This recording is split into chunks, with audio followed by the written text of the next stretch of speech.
7.8125 ഘന centimetre സമം dash litre. 7.8125 ഘന centimetre സമം dash litre. നമുക്ക് ഘന സെൻറ്റിമീറ്റർ ആയിട്ട് തന്നിരിക്കുകയാണ്. ഘന സെൻറ്റിമീറ്റർ, അതിനെ ലിറ്റർ ആക്കണം. ഘന സെൻറ്റിമീറ്ററിനെ ലിറ്റർ ആക്കാൻ 1000 കൊണ്ട് ഹരിക്കുക. ഘന സെൻറ്റിമീറ്ററിനെ ലിറ്റർ ആക്കാൻ 1000 കൊണ്ട് ഹരിക്കുക. ഘന സെൻറ്റിമീറ്റർ എന്ന് പറഞ്ഞാൽ സെൻറ്റിമീറ്റർ ക്യൂബ്. സെൻറ്റിമീറ്റർ ക്യൂബിനെ ലിറ്റർ ആക്കാൻ നമ്മൾ എന്ത് ചെയ്യണം? 1000 കൊണ്ട് ഹരിക്കണം. അപ്പോൾ ഇത്രയും ഘന സെൻറ്റിമീറ്റർ പറഞ്ഞാൽ ഇതിനെ 1000 കൊണ്ട് ഹരിക്കുക. 7.8125/1000 കൊണ്ട് ഹരിച്ചാൽ നമുക്ക് ലിറ്റർ ആക്കി മാറ്റാം. ഇത് ഹരിക്കുമ്പോൾ നമുക്ക് ദശാംശ സംഖ്യയാണ്. ഹരിക്കുമ്പോൾ ദശാംശം നീക്കുക. ആദ്യം ദശാംശം നീക്കിക്കളയുക. ഇവിടെ ദശാംശം കേട്ട് എത്ര അക്കണ്ട്? 4 അക്കണ്ട്. ദശാംശം കേട്ട് 4 അക്കണ്ട്. അപ്പോൾ ഈ ദശാംശം ഒഴിവാക്കുമ്പോൾ നമുക്ക് എന്താവും? 78125 78,125. ഇവിടെ എത്ര ദശാംശ സ്ഥാനം കളഞ്ഞു? 4 ദശാംശ സ്ഥാനം കളഞ്ഞു.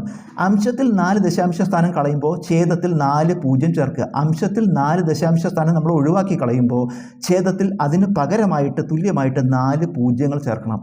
ബൈ ഇവിടെ 1000 എന്നുണ്ട്, അതിൻ്റെ കൂടെ ഒരു 4 പൂജ്യം. 1 2 3 4.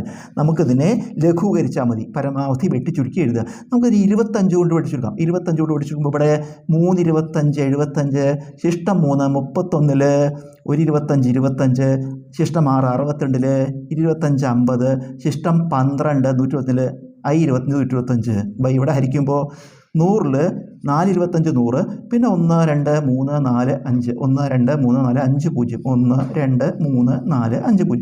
വീണ്ടും 25 കൊണ്ട് വെട്ടിച്ചുരുക്കുക. 35ൽ 1 25 25, ശിഷ്ടം 6 62, 25 50, ശിഷ്ടം 12 101, I 20 125. ഇവിടെ 25 കൊണ്ട് 425 16, 425 16 പ്രാവശ്യം, പിന്നെ 3 പൂജ്യം 1 2 3. ഇനിയും 25 കൊണ്ട് ഓടിച്ചെടുക്കുക. 25ൽ 120നെ 25 കൊണ്ട് ഓടിച്ചെടുക്കുമ്പോൾ 5 എന്ന് വരും. 125നെ 25 കൊണ്ട് ഓടിച്ചെടുക്കുമ്പോൾ 5 ബൈ ഇവിടെ 25 കൊണ്ട് 160ൽ 6 25 150, ശിഷ്ടം 10, 100ൽ 4 25 100, പിന്നെ ഒരു പൂജ്യം.